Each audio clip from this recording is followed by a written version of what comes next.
Okay, come on in. Come on in. I'm not going to start the program and have it be interrupted. Come on in. Come on in. Normally what happens, I start the program and then so they're going to have to interrupt. They haven't got all the candles lighted yet. Oh, okay.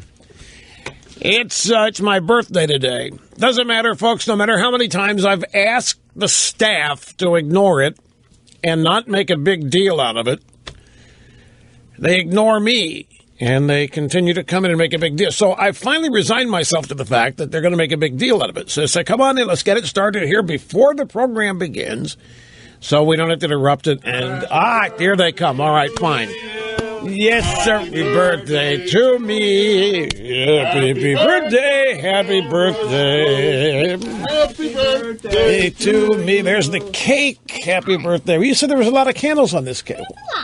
What in the world is that? It's a flower cake from 1-800-Flowers. That's a flower cake? Yes. Isn't that awesome? Holy cow. How about that? Okay, light the flower cake. All right, now, see, you didn't select any numbers of candles here that make any sense. Too many now. This is a 6 and a 4 there. Right. So I'll just blow them out and huff and puff. Done. Do you have any new fantasies for your 64th Don't. birthday? I got in big trouble for that. Now you did it. Now see, I'm going to have to explain it again. Thank you very much. Is this my favorite cake? Yeah. Or did you get some kind of pineapple upside-down thing for you? No, it's white trash. All right. My favorite cake. Favorite kind. Thank you very much, guys. I really appreciate it. Very, very much. And here we are, folks, kicking off a brand new week of broadcast excellence. Rush Limbaugh behind the golden EIB microphone. Great to have you here. The telephone number is 800-282-28. Yes, I'm going to explain it again, but I'm going to get in trouble all over again. But I'll do it. 800-282-2882 and the email address lrushbo@eibnet.com. As I have said throughout my life, I've always wanted to be older than what I was. Whenever I was whatever, I wanted to be older. And particularly when I was a teenager. I wanted to be in my 20s when I was a teenager. I wanted to be through with all of that. I didn't enjoy teenage years. I don't believe most people do. I think they're lying to you when they tell you how much they love school and all that. But maybe they did. Anyway, I just wanted to be through with that and out of it. Then when I hit my 20s, I wanted to be 40. I wanted to have all that. I wanted to get where I knew I was going. None of this, the journey is the journey for me. I wanted to get where I'm pretty confident I knew I was going. And I've been right. Every year has been better than the previous. I've always been validated in this belief that getting older would be increased happiness and contentment and any number of things. And on balance, that has been the case. And even now, today I turned 64, and am I actively looking? Is my life going to appreciably change between now and the time I'm 70? Not nearly as dramatically as it was going to change between the time I was 15 and 30, or between 30 and 40. But I haven't reached the point where I regret the years piling up.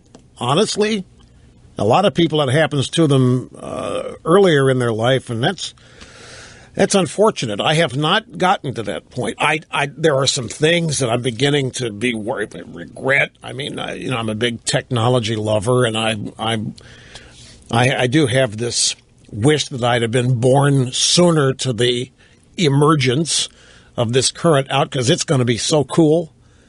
The technological, I'm going to try to cram as much of that as I can whenever I can, because it just fascinates me. But then, and I happened to mention this the first day back from vacation, I said, but the only negative connotation to getting older, I said, it finally hit me. And that is, and I don't know what prompted this. It just came out of nowhere. And Snurdly just seemed to love this. And I kind of was just offering it as a throwaway. But the thing about getting older is that I realize there's less and less likelihood that my fantasies ever have any chance of happening. Now, Snerdley, when you hear the word fantasy, and given Snerdley's noted interests, he thought the connotation meant sexual. And we have all kinds of fantasies out there, but, well, man, that's the first time you've ever talked about those. I said, I'm not talking about those. And then to crack Snerdley up further, I said, besides, now, even if the fantasies were to happen, the people I always dreamed about are no longer attractive, so it isn't going to be any big deal. So I'm pretty much going to give up on the... Well, Snerdley just lost it at that point. It asked me to repeat this to you, and I got in trouble last time I did it through all this. So there you have it. Now, what else about... I need to thank... I'm getting so many...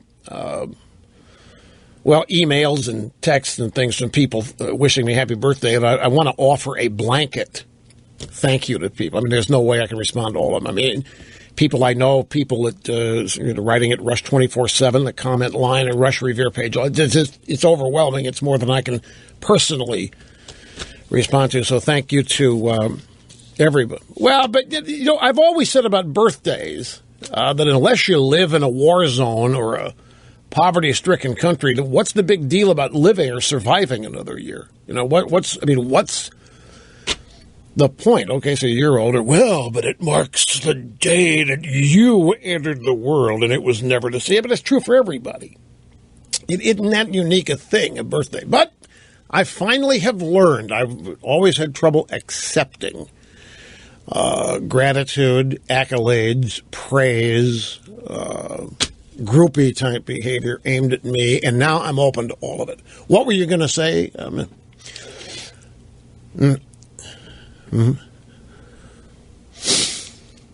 not a celebrity. You know what he just said? Snerdley just said, one thing that's different about you is you don't dye your hair. You don't wear a toupee. You don't do anything to alter. You seem to be very comfortable with who you are. You're unlike all these other celebrities who are out making all these surface changes to themselves, which does nothing more than tell you they don't like themselves. I've always believed it. No, that's only because I'm lazy. I don't want to have to go to where you have to go to do some stuff to your hair. I just soon go smoke a cigar and watch TV. I am not vain.